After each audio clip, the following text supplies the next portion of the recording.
I currently have like bunch of friends in Qualcomm. I have like my own set of group. In our group, 3 of the 6 people come from Texas, UTD. So if you ask me that do they have like unfair advantage, I think they don't. One thing that you have right now, by being in Bay Area, is you have easy access to startups. But if you want to like get into like mainstream companies, let's say Apple, Qualcomm, Google, or Facebook, or things like that, they don't really care where you are. As long as you have the right skill sets, they can just like Google can afford to fly you anywhere. Exactly. It doesn't matter to them. Hey everyone, welcome to another video. And in this video, I have Sachchid with me. I actually met Sachchid 2 years ago. We met in San Francisco. Sachchid is HLS design engineer at Qualcomm, and he graduated from Columbia in 2017 and has been working for over 3 years now. We met the first time in San Francisco when I was doing some of the videos for Prodigy at that time. And first time in San Francisco, and Sachchid was the one guy I really liked his energy. And I was like, hey, it's been a long time since you graduated. It's been a long time since we have talked. Let's come back and let's circle back and see how things have changed for you, how your perspectives have changed, and give students the advice which they need right now. Sachchid, I've said a few things in the intro. Did I miss anything in there? Yeah, I think you missed the most important thing, which is my university. So I graduated in 2018, fall of 2018, studied at Columbia University, did electrical engineering masters there. And eventually right now I stay in Bay Area here. That's what I think Parth mentioned. I work at Qualcomm. So that is another thing you missed, I guess. And then I'm from Mumbai originally. I love whatever is there about Mumbai. Really enjoy the city, Bollywood. Sachin Tendulkar, cricket. Obviously, Vada Pav. I stay near Shivaji Park, so I'm as Marathi as they come. No, that's awesome. So Qualcomm, Bay Area, 3 years. That's a long time. I know you were working with another team before. Are you still working with the Wi-Fi team, or can you talk a little bit about what kind of work you do at Qualcomm? So it's actually right now I'm at a stage where I'm working kind of on both. Like I spend most of my time on 5G, but when I was in Wi-Fi, I was an RTL designer by then. Like I was working on HLS as well as something called System Verilog. It's like it's like a language. It's another one of those hardware description languages. And I was kind of trying to balance right now between both. We had a recent tape out at Wi-Fi, so I was helping my team with that. I was lead of a block there, so I had to finish up some features before moving on to 5G. So right now I'm working on 5G. I'm spending my time bringing up power on 5G right now, which is like a major thing in industry right now. That's awesome, man. That's awesome. Going where the industry is going, where the future is going. And I'm sure like this last year has been crazy for you guys, right? Like business has grown insane. So I'm sure you have gotten much more busier. In this video, we are going to focus on the return on investment. You made a big investment with Columbia, and right now a lot of people who are coming to the top universities, Ivy schools and different other schools. Can you talk a little bit about ROI, return on investment, and how do you think students can get better ROI when they're coming to the US? That's a very good question, and as I mentioned to you earlier, I really like this question because there are two parts to this question, right? One is my personal experience, and second is like people what in general like experience of people around me. Both could be different, right? And personally speaking, when I got Columbia admit, I think I told you this in the last video as well. I thought that I was never going to be able to pay for the I-20. That was my first reaction because, to be honest with you, I really wanted to get into Columbia. It's a very good school. The electrical engineering faculty is good and, name speaks for itself, right? So when I got the admit, my first reaction was like, hey, I want to go here, but can I like gather money? That's where the PF kicked in, which is Prodigy Finance kicked in and things like that. But the one thing that I very well did before I went to Columbia, or rather went on this journey, is I sat down with my parents and thought of worst case scenario. So I had this professor in undergrad who told me that, hope for the best, but prepare for the worst. So I just sat down and calculated if I won't be able to, let's say if I get like very basic job as an electrical engineer, which will pay me like 80K per annum, right? do I have enough time to repay my loan before like I can come back to India? Let's say, so that's the truth, right? H1B is not easy thing to get. So you have 3 years of OPT as a STEM student. So 3 years, can you repay it back somehow by figuring out, by living a little frugally maybe and things like that? And I came to the conclusion that with the money that I had from my parents or the loan that I had, I was in a good shape to fulfill these things. And that is the first calculation that I did. I would say that all the students, whoever are coming, please make sure that you do this calculation. Part one. Part two is, what is ROI for you? So this is a very important thing, because when people talk about ROI, they just think of it as I'm investing, let's say 80K for 2 years and how much I'm getting back per annum and things like that. That is obviously an important part in it. I'm not denying it. The second important part is that how do you think this degree is something that you're going to utilize in your career? Do you want to do an MBA? Do you want to do PhD? Do you want to go into accounts? Think in that direction and think that also as a part of your ROI. Do you think if you go to an XYZ university or work under XYZ professor, can you go convert PhD inside of him? Can you work in accounts? Or can you develop your leadership, interpersonal skills to apply for MBA? Things like that. So I think people need to think ROI not only in terms of money, but also in terms of skill set. So that was again the thought I had. And I'd like to give an example, just to take a moment. I'd like to give an example of one of my friends. She studied in very good university in US. I don't want to name the university, but she told me that what she gained over there was those interpersonal skills that actually helped her in an MBA application. And she got right now admit from a bunch of good MBA schools, Harvard, Chicago. Right. So moral of the story is that plan according to your future prospects as well as from money point of view. Right. No, I completely get it. And I think a lot of times it's difficult for a student sitting in India, or all of the students, at least let's say 50% of the students can plan their future or see the future. 50% maybe they don't, and that's completely fine as well. These videos and these other lectures and people on LinkedIn, you meet them and you make their mentor out of them and ask them hey, what does my future looks like, or what career path could I choose, and then figure out different ways where you can go and get the best ROI from while you're at the university as well. Because a lot of times I think students do not understand how to make the most out of their university experience as well, and that's something which you need to know and understand before coming to the US. Great, Sachchid. You were living in New York City before, and now you're living in the Bay Area in San Jose. How things are different? What is one thing you miss about New York City which is not in San Jose, and vice versa? What is one thing you love about San Jose and the Bay Area which is not in New York City? Okay, I'll take the first one because that's easier to take. I miss New York a lot, to be honest with you.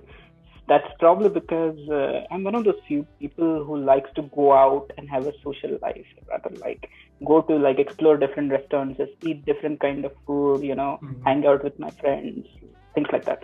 So New York is a perfect city for that. If you can literally get out of your house at 3 a.m. and find some very good restaurants which are of different cuisines. So I had this friend, by the way, who used to like Thai food a lot. And she once said to me, hey, Sach, I want to eat Thai food. And I told her at 3 a.m. in the morning, where will you get it? She's like, I know this one restaurant that deliver. And we ate Thai food at 3 a.m. in the morning. You can't do that in San Jose. Yeah. And that's because San Jose is more of a tech hub. So if you want to compare Mumbai, it's similar to New York. San Jose is similar to Bangalore. Right. So you have amazing weather in San Jose. That is one thing that you won't find in New York. It's either too hot or too cold. That's one of those two things. It's not balanced weather. Another thing about San Jose is one of those places where you don't have great public transport, by the way. So you need to have your own car. You need to drive around. Unlike San Jose, unlike New York, where you can just take one train and go to pretty much everywhere. Right. So I think both places have their ups and downs. San Jose is the most Indian place you will find in US, apart from New Jersey and Texas. So I know that for a fact, yeah. So I'll just list you. Besides me, there is Ulva Charu, which is an Andhra restaurant. There's Appakadai, which is a Tamil restaurant. There's something called Puran Puli, which is Marathi restaurant. There is another restaurant which is of some other place from India. There's DD's, which is Gujarati restaurant. So all of these are near me, by the way. This is not possible in New York. So it depends on what kind of life you want to live and what kind of person you are. Yeah. No, I get it. One more question from the Bay Area and the whole New York perspective is, do you think students who are coming into universities in Bay Area, doesn't matter, it shouldn't be a top school, it could be a second year school, do you think they have an advantage, an unfair or just an advantage over the other people who are, let's say, Midwest or Texas in terms of tech jobs? That's a very good question, actually. Yeah. So I'll tell you, just to give you a perspective, I'll tell you an example. So I currently have like a bunch of friends in Qualcomm. I have like my own set of group. In our group, 3 of the 6 people come from Texas, UTD. So if you ask me that, do they have like unfair advantage? I think they don't. One thing that you have right now, by being in Bay Area, is you have easy access to startups.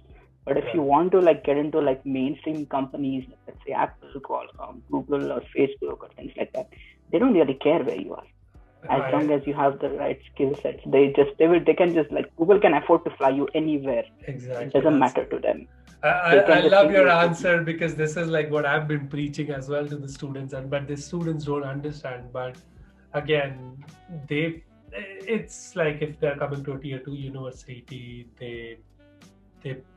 their chances of getting hired becomes higher if they're in the Bay Area. But yeah, if you want to work in a mainstream company, they'll fly you out no matter what. And one more thing I would like to just take a moment to add is an interesting perspective to look at here is, all these companies, right, that are located in Bay Area, at least most of them are the companies that are in lookout for talent from all over the US. There's a thing called diversity, by the way, which is very strictly followed in US. So if you just think that they just go to Ivy League, so it doesn't work the way it works in India, because we come with this mindset that Microsoft, Google will only go to IITs. Right. It doesn't work like that here. You have to go to the companies. Right? I think you might have explained this part. Yeah. I have definitely, like, again, I have friends who have gotten hired from Purdue, middle of nowhere, West Lafayette, into Google and Qualcomm and Cisco and different construction companies all across the US, AECOM, DPR, and top GCs as well. So I know firsthand that doesn't matter if your university is great, companies will come and pick you up. They will hunt you down, rather. Sachchid, this is one question which I ask people at the end of the video, but I want to ask you, what are 3 of your work-life rules which you abide by and which you think has really helped you by following those to get where you are right now? That's a very good question, and I have to think a lot about this question when you put it up first in front of me, because there are too many that I follow, and I had to clearly pick and choose 3 ones that are most important. First, I think is I set up my weekly goals before the week begins. So I don't know, like this might sound like a little different for different people, but I like setting up goals every week and sticking to them no matter what. For example, if I decide that I want to complete, and this is from Qualcomm and work point of view as well as from life point of view, if I decide that I'm going to do this by end of this week, I do it no matter what. So even if I have to work on Saturdays and Sundays, I don't care. It is, if I decide that I want to get this through, I have to get this through. Because I have made promise to somebody and I want to follow through that promise. Right. This is how you build trust in work. Because if you just don't follow promise, nobody will like you. So that's one. Second is, this is something that I learned from my former manager, and it is very good tip. Always maintain your to-do list so that you don't forget your tasks. And this is very like small tip, but it can take you like a long way through your life.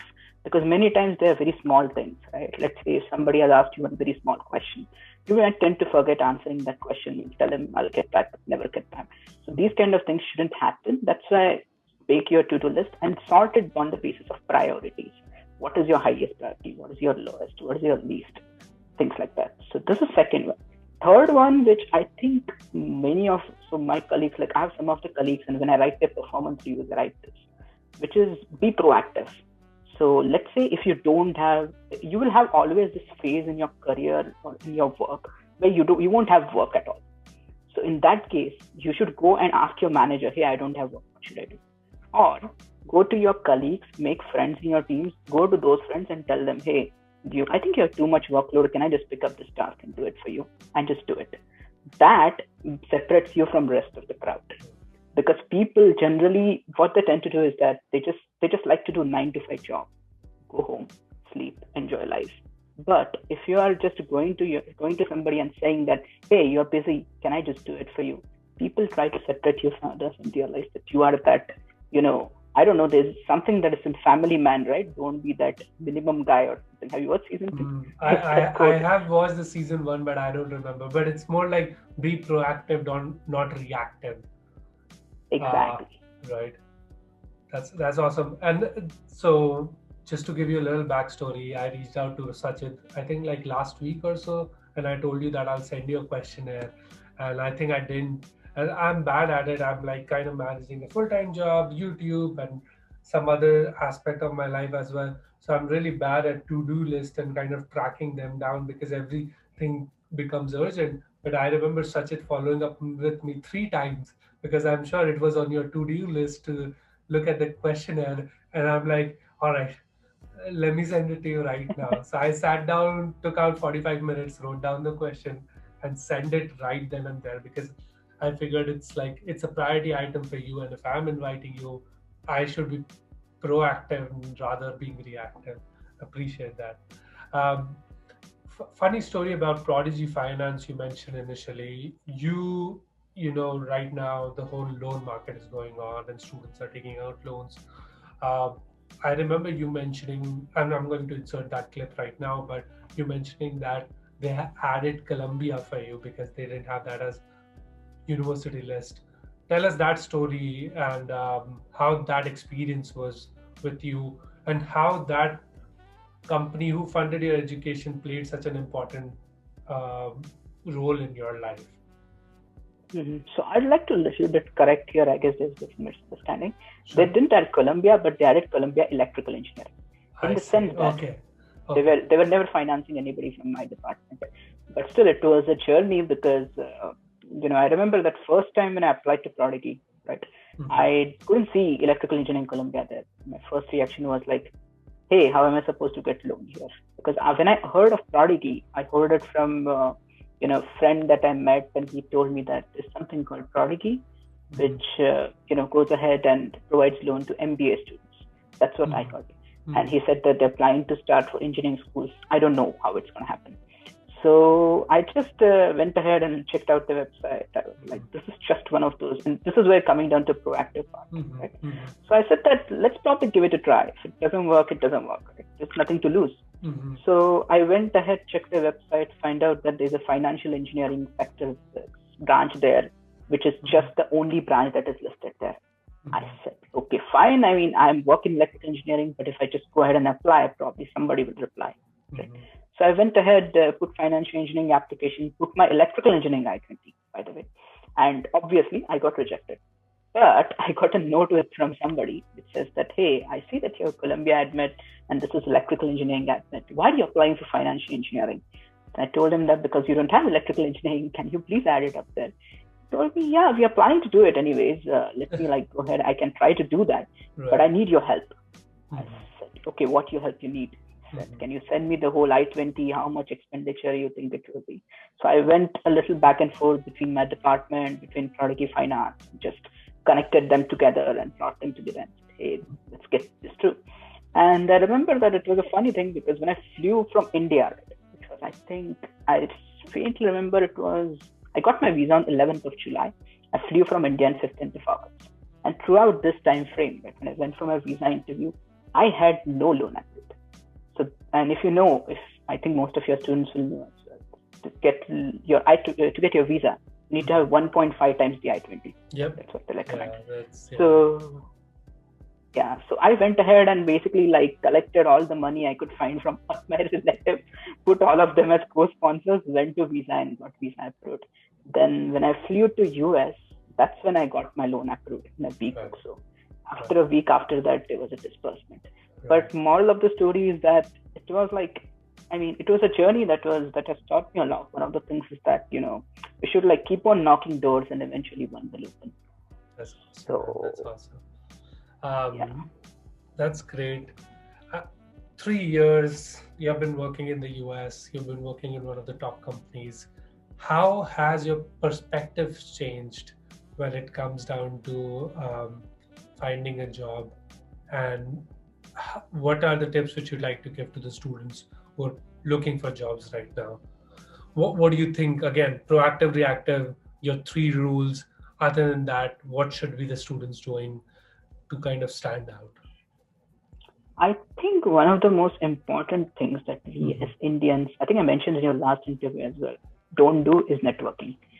Because some of us are like superbly shy when we come to US, and we feel like that if we go and ask people for job, then there's a high chance that they will consider us as somebody which is coming and just begging in our street, begging to us, which is not right. You have to understand, I think there's something that I told like few people around me. There is like, you have to understand that you are looking for a job, but they are also looking for a candidate to fill their position. Right.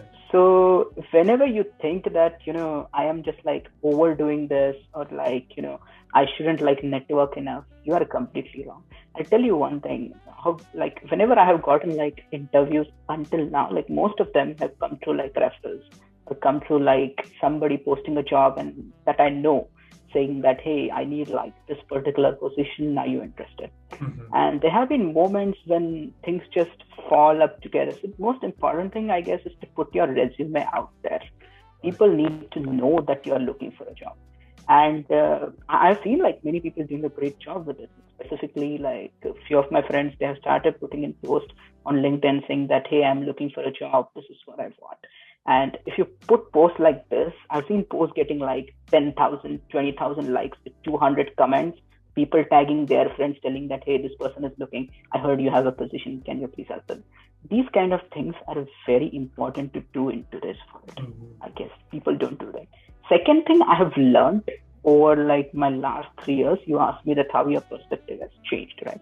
Initially, I used to think that, you know, you should apply to a job only when you are a perfect fit for it. That way you can increase your chances to get in. Now I have learned that to get into interview, you don't need to be a perfect fit, essentially. Because in today's world, people, when they look at your resume, they don't want like 100% match. They are fine even with 50% match and can go ahead with it. Now, the question comes in, you will get an interview. Now, to crack an interview, it's your job. Now you need to go like all guns blazing, work hard, and then go there. So this is like a trick which I have learned over 3 years, and I think I would suggest to you guys as well. And the third one, obviously, is try to have multiple offers. That way you can go and negotiate with the job and ask them like, hey, can you like pay me this salary and things like that. I'll tell you a fun story. I interview people at Qualcomm, by the way, and I interviewed a candidate.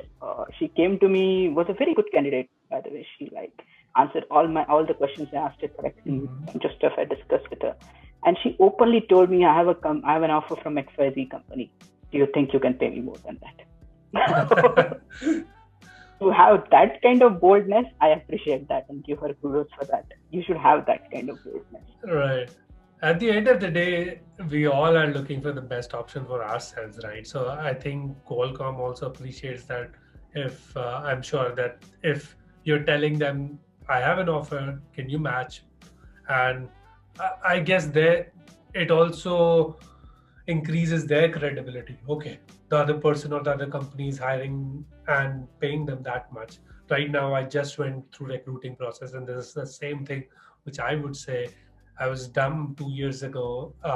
The way how I networked was completely different, and the way I network now is completely different. This job opened. I sent in a message to one of my contacts at the company. He referred me. Within like 3 weeks, I had a job offer, and that would have been impossible if I would just be applying online. So I'm like a live example of how networking works and how it is really important to have connections. It doesn't matter if the connections are not useful right now, later down the line, they might come in handy. But so you asked me just a quick sure. break. I'd like to take and bring back one point here. You asked me a while ago, right? Do Bay Area students have additional advantage over students coming from other people? So I'll tell you, if somebody of you is going to Bay Area, how you can use it. You might be using Uber every day, right? You know what is the best way to find connections in the world? Do Uber pool and talk to your riders. I'm serious. So I have like few colleagues that I used to do Waze rides with, and they are my connections now. They work in same industry as me. So yeah. Yeah, that's awesome. All right, man. Open mic. Anything you would like to add? I love the answers you gave. So much perspective. So much. On addition to what you already mentioned before, I'm going to leave our interview link in description. We sat down in an SF. I would love to do that again sometime next year or end of this year. Hopefully, we'll see. But I miss going out. I miss traveling. Hopefully everything's coming back. But if you want to add anything to the talk. Yeah, actually, that's. I was thinking about this topic lately, and I think one thing that I would like to add, which is very important, is people these days, like, things have changed a lot because of COVID. First, things have changed in the sense that I think when people are coming to US right now, an important factor. I know India is like right now going through like probably its most deadly phase of pandemic, right? And it's pretty horrible up there. I don't know your viewers, like, I wish they are safe and I wish their families are safe as well. Yeah. But I would say that in such kind of scenario, right, take extra care before you come to a university. The reason being that some of the universities are having online classes and there are like OPT rules and there are CPT rules and things like that. There are F1 rules.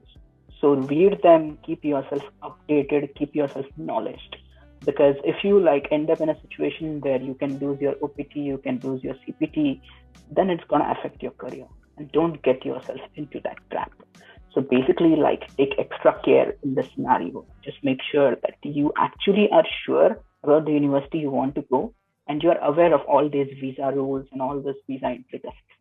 So I've seen like few examples where people, like very smart kids, by the way, very smart people and very smart friends that I have, and they had to go through like a lot of visa issues while entering into the US. Like one of them actually had to like go back to India because he applied for a university that wasn't like good enough, or some like I think it wasn't offering OPT or CPT or something like that. And he worked on OPT regardless of stuff. So these kind of things, I think, take extra care. Is what I would like to add. Yeah, no, definitely. And I think visa is such a sensitive topic for sure. Yeah, this is a very important topic, and that's why when you gave me an open mic, I wanted to specifically mention this. I appreciate that, man. That's all I had. Thanks a lot, Sachchid, for showering your knowledge and telling us so much more insights. That to-do list and like that weekly to-do list, I'm gonna start kind of double downing on that and have a weekly list which I some major tasks which I want to accomplish, and I'm going to try that, doing it myself. Let's see how it goes. Thank you for having me, Parth. Yeah, it's a pleasure talking to you, man, and lovely having this again. Yeah, thank you for doing this so quickly. Well. Yeah, would love to do this in the Bay Area again. Same location. Yeah, sure. Maybe this time we can get a coffee or something afterwards. That time it was so packed up, but this time I'll come. If I'll come, I'll take some more time off. I'll tell you for sure. There's this amazing Madras coffee restaurant over here. You can go there. All right. Thanks everyone for watching, and until then, we'll see you in the next one. Take care.